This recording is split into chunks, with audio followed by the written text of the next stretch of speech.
я уже показывал, ну и как бы что это за форма, чем она для меня интересна.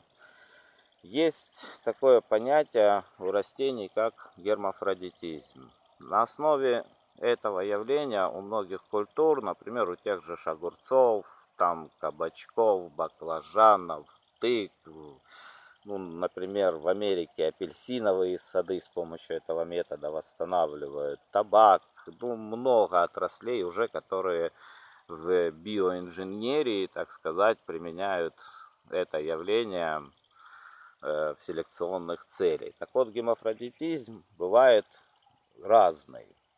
Есть стабильная более-менее форма. В основном это те формы, которые получаются в лабораторных условиях. То есть это когда стабильное растение при помощи определенных воздействий, там будем говорить так, химии, либо света, либо температур, ну неважно, как бы, да, провоцируется у стабильной особи, провоцируется гемофродитизм.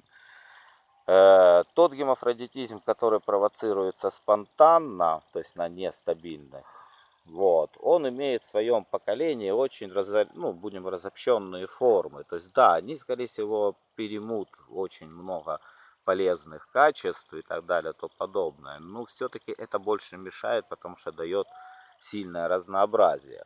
Раньше в селекционных вариантах такие формы тоже использовались, будем говорить тогда, внедрение других методов. То есть первые, кстати, открытия этого явления как раз-таки были из-за найденных вот этих вот форм. Я прикреплю, попробую работу французов, которые давно-давно описывают это на грецком орехе. Вот они там пытались добиться результатов, но не смогли. И я, честно сказать, понимаю почему.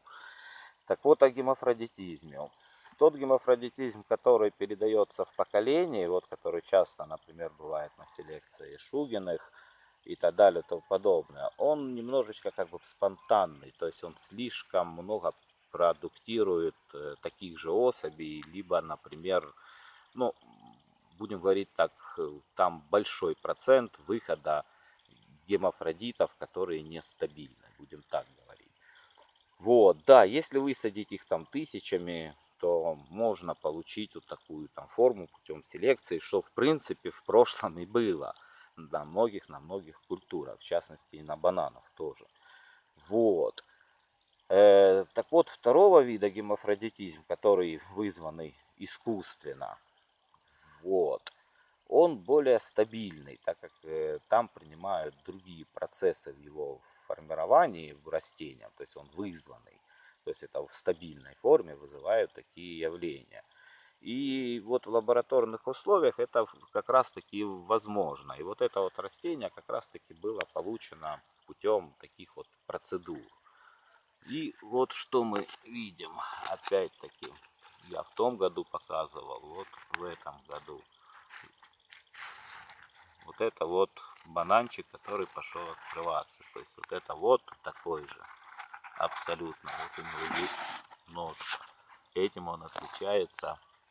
Ну, вот если посмотреть по всем, вот этим он отличается от обычного грецкого ореха. Вот эти вот все бананчики, это цветы гермафродита. Женских почек вот у этого растения нету. Причем вот с этого узла, если взять, то их вообще нету. То есть в этом году опять это растение показало то, что у него нет тенденции к образованию женских соцветий. На грецком орехе я не уверяю ничего, то есть как бы, я понимаю, что вот это L1 форма, с которой в принципе и в других отраслях как раз таки получают F1 семена. Так что, как бы, я просто говорю, что то, что вижу, я вижу то же самое, что не раз видел в этой отрасли на других культурах. Это оно. Значит, X хромосома, так сказать, девственная пыльца, на нем тоже присутствует. Вот почему для меня он ценен. Он ценен тем, что он в генетике не будет участвовать в расщеплении, будем говорить так, генома, поэтому это 2 икса хромосома.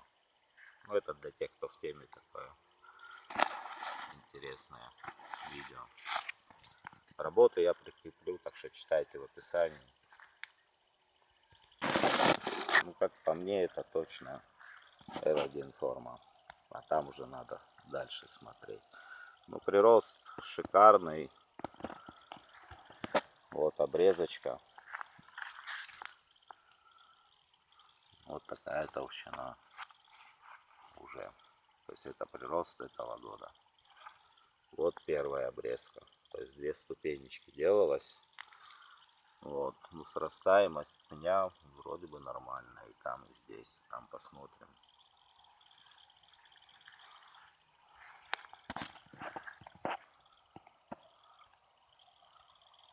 Прикреплю к этому видео на скачку одну работу.